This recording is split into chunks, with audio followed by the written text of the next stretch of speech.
ગાંધીનગરમાં વકરેલા ટાઇફોઇડના કેસ મુદ્દે મેયર મીરા પટેલનું નિવેદન સામે આવ્યું છે। તેમણે કહ્યું છે કે અત્યારે ગાંધીનગરમાં રોગચાળો નિયંત્રણમાં થઈ ગયો છે। તમામ દર્દીઓ ટાઇફોઇડમાંથી બહાર આવી ગયા છે। જે દર્દીઓના રિપોર્ટ બાકી હતા તે રિપોર્ટ હવે આવી ગયા છે। કોંગ્રેસ ભાજપના કામો પર પાણી ફેરવવાનું કામ કરે છે તેવું નિવેદન મેયરે આપ્યું।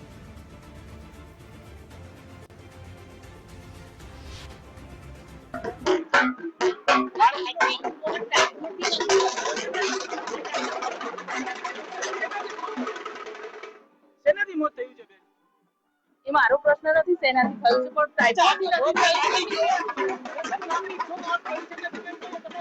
પણ કોંગ્રેસ વાળાનું કામ જ એ છે।